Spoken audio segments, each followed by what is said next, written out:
Hi everybody and welcome back to Lost Genre Reddit Stories. This post is from the subreddit Am I the A-hole and it's by user ColdBrilliant4578. Am I the a-hole for buying my sister's dream house? My 27 female wife, 30 female and I recently closed on our dream house and it has the family torn. Years ago, my grandparents owned the family home. But when they died unexpectedly with a lot of medical debt and expenses, our family had to sell their house. It was heartbreaking and sad, and I decided as a small child that one day I would buy the house back. I shared those dreams with my sister.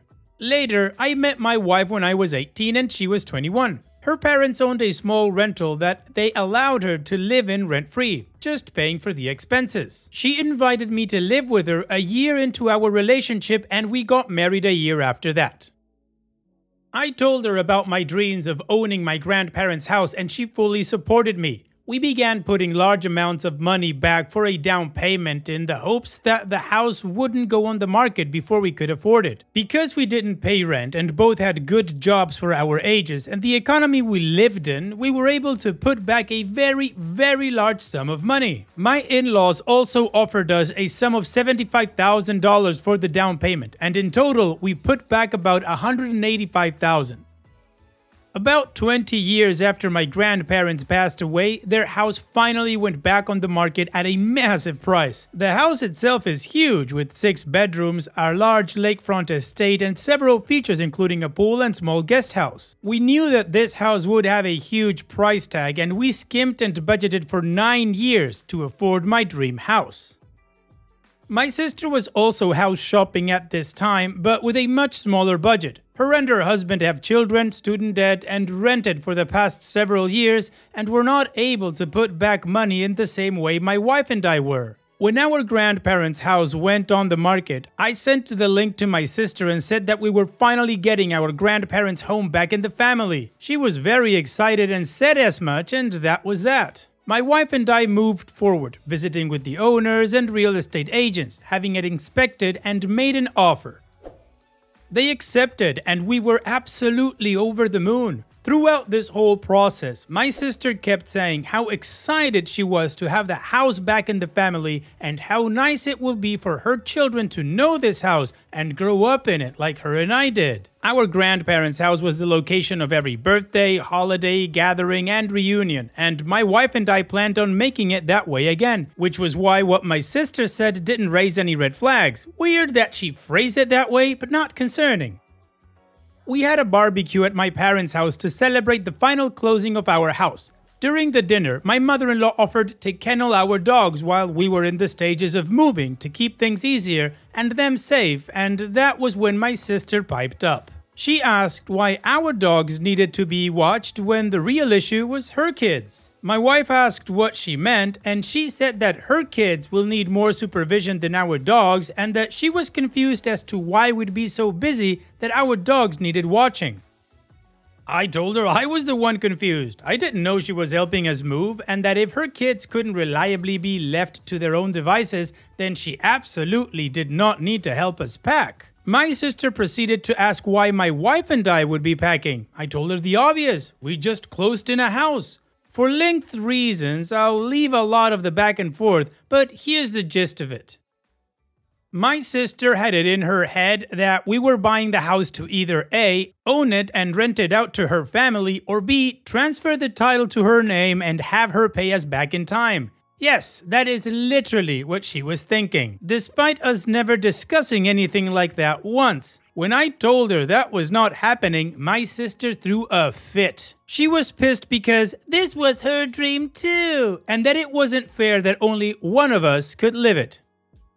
Her argument is that since she had children, they deserved to grow up in the family home, and what did my wife and I even need all that space for? My wife told her that it isn't the family home anymore. It wasn't left in a will. We purchased it and now it is our home and we decide what we will do with it. My sister told my wife to shut up and that she had no say in this family discussion. I informed my sister that if she spoke to my wife that way again, we would not be having any kind of contact with her anymore. I told her that she doesn't get to assume we're giving her a house and then throw a hissy fit when she's put in her place, and we left. My in-laws spoke to us on the matter a few times, but all told us we were in the right and that my sister was very out of line. I assumed everyone would agree, but if they did, I wouldn't be on this thread. I got texts and voicemails from my parents saying that we were out of line threatening my sister. They told me they were disappointed in me for taking my sister's dream from her. Then they said that I don't have kids, so I can't understand her want to provide them with a good home and childhood like she had. That it's only fair we set up a way to give her the house and that we could afford to find something else. Even my more distant relatives have said that it was cruel of us to take that from her. I'm honestly super shocked and taken aback. I've seen stories similar to this on Reddit entitled people thinking they should get their relatives' houses, but I never expected to live it. This feels surreal and I hate that we're starting this new chapter out on such a sour note. Am I the a-hole for buying my sister's dream house? OP, I think you know the answer to this, and you know that you're not the a-hole, that your family is just delusional and your sister is an entitled idiot. Because honestly, who in their right mind can think that a family member would just give you a house that big at apparently a huge price tag just because you got kids? Look, I've got kids too, and my wife and I are the only ones responsible in providing them a home. From what you tell us, your sister and her husband can do that. They just couldn't buy the house that you did. Sucks to be them, but that's the market and that's life. You don't always get what you want, no matter how hard you wish upon a star. Additionally, everything that your relatives are saying, oh, it's so unfair, why don't they buy the house from you and then she can have it if they want to give it to her? Cause it's super easy to be generous with other people's money, isn't it? So again, OP, no, you're not the a-hole, your sister is entitled, and that's it. And what do you guys think about OP's situation? What is your judgment? Let me know in the comment section, and now let's check out the community comments. Everyday Gal says, not the a-hole. Your sister is delusional and has made up a narrative in her head that she is owed or entitled to certain privileges. Your parents are crazy for reinforcing that narrative to her. Good on you for taking your wife's side and not standing for the disrespect. Writing, romance says, it sounds to me like any future barbecues and family gatherings should be with your wife's family and your family should be excluded until they can understand how delusional they're being. That idea that your sister just assumed you would buy her a lakefront home is irrational. I would seriously question her mental state if she actually believed that would be happening. And Difficult Wing 2453 says, not the a-hole. Why don't your parents care about your dream to own the grandparents' house? Why don't your family members care about your sacrifices to be able to buy the house? Is your sister the golden child who can do no wrong? OP's edit. Wow, this blew up in such a short amount of time. Thank you for your support, and if this continues to be interesting and not blow over, I'll definitely update. In case anyone is curious, the house was a little over $800,000, but the down payment itself was only about $100,000. The rest was used for closing costs, moving costs, and renovations and updates. It had a seriously dangerous deck that looked like it had been done by the homeowners that needed to be completely torn down and redone. I don't think any owners after my grandparents renovated a single thing. And yes, this unfortunately is a real situation. OP's in-post update. I can't read and respond to all of these comments, but thank you. I will continue to update, but since posting yesterday morning, not much had happened. I will add a bit more of what's happened since the barbecue. I haven't responded to any messages my family have left. I honestly didn't think this was that big a deal. But after scrolling through the comments for a while with my wife, we're both thinking about this much more seriously. A security system isn't an option at the moment. The house needs too much work at this moment to have cameras and such set up. They'd be in the way of everything else being done. We'd have to have them removed for several of the things we need done, and we don't even have internet access at the property at this moment. I will be scheduling meetings with some companies to start coming out and working on the property before we get the cosmetics. However, we do have someone coming out to change the locks on Thursday. We won't be moving into the house for a bit since it needs so much work before we're comfortable. So the community agrees that OP is not the a-hole and that she just shouldn't pay attention to her family, but be wary about security. So now let's move on with the update. Thank you to everyone for being so supportive and offering advice. To those who suggested getting a security system in place, we are going to do that, but the house is not in a place where a security system can be installed. For the time being, we're looking into getting some battery-powered trail cameras as suggested by one Redditor. We don't have to worry about internet access and they won't be in the way of renovations. We are restoring the house back to its original glory, pre-carpeted bathrooms and mismatched wallpaper. Besides fixing broken crap and upgrading old appliances, we'll be having the floors redone, paint, wallpaper, new windows, and opening up some walls that shouldn't be there. For the next 2 weeks, my wife and I will be meeting with people coming out to work on electricity, plumbing, and a few other things, and we do have a consultation with a home security company. We're looking to get alarms and door codes and set up an access gate around the property.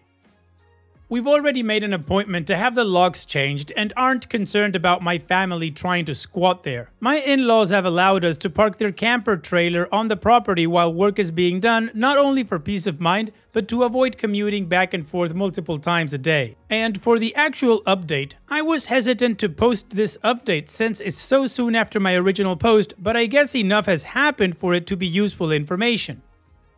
I sent a message to my parents and siblings yesterday evening, asking to meet up to talk things through and try and figure out what's wrong and what exactly the hell is happening. Earlier today, my wife and I met my parents and my brother's family at his house before my sister arrived.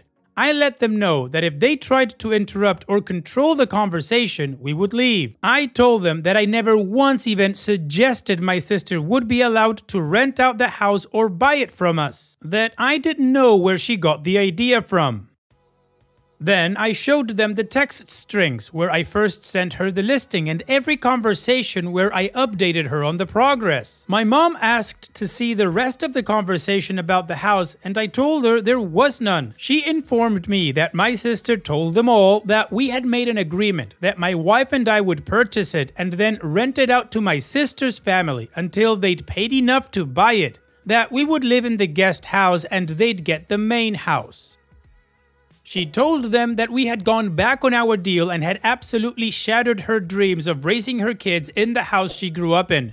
We gave our side and it wasn't difficult at all to convince my parents that we were telling the truth. With the lack of evidence on my sister's part and absolutely no legal documentation, my parents didn't even attempt to try and back up what she told them. My parents were very apologetic and let us know that they never would have said those things to us had they known the truth and that they supported us 100%.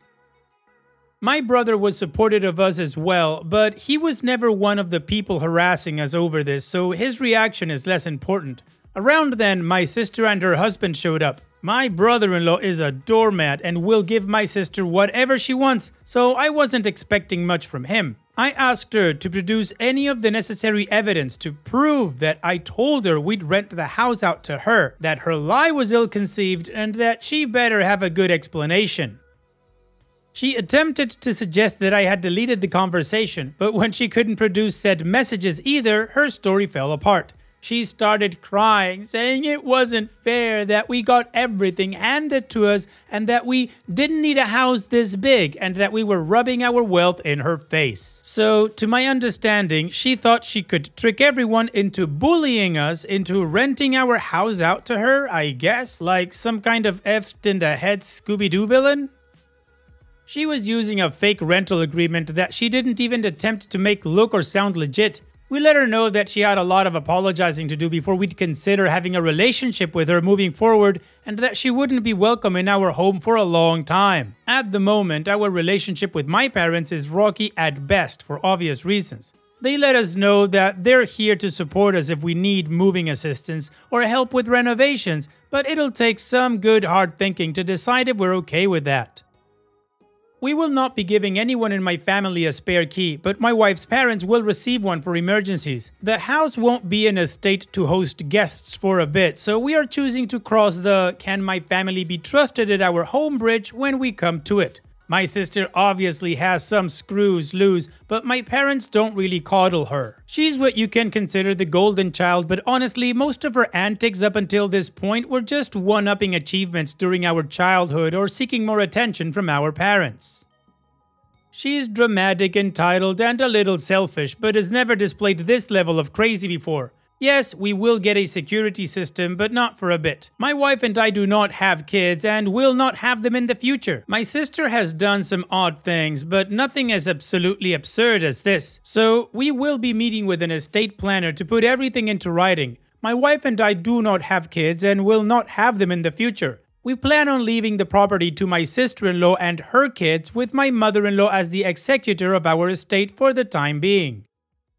My sister and her family rent a small house in town. They aren't struggling per se, they each are college educated with good jobs, but children are expensive, and then adding in student debt and a $2,000 a month in rent, and you aren't exactly living it up. Also, there's a surprising amount of people mad at my wife and I for being rich. We are not wealthy. My in-laws are comfortable and are generous enough to allow us to occupy their rental at no charge.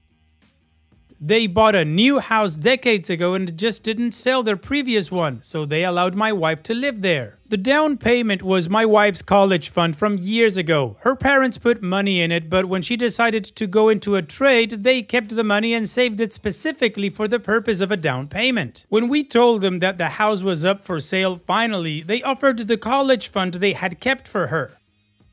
We work good paying jobs, but we're able to save so much because we didn't have to pay $2,000 a month for housing. We did skimp and save, and we did damn well earn it. We lived below our means and spent years foregoing any kind of luxuries to afford something we wanted. So yeah, not as drama-filled as a lot of people were expecting or hoping, but I don't see this as the end of it, not at all. But for the time being, my wife and I are focusing on dealing with our new house and not my sister. She's blocked on both our phones as of this morning, and I'm not sure when I plan on unblocking her.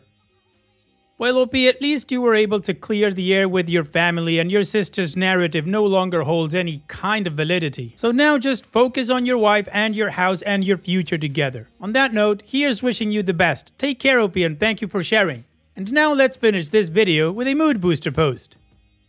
This post is from the subreddit Malicious Compliance, and it's by user Ancient Educator 76. You need to get your priorities straight now. I'm sending a special shout out to all teachers who are starting the new school year. So, I was at a training yesterday morning. 24 hours prior, my wife broke her ankle pretty badly. Like, it had to be reset. I was with her all day that day, and yesterday, during the training, she was recovering from her surgery while I learned how to use IXL, a math program that's pretty easy to figure out for the most part.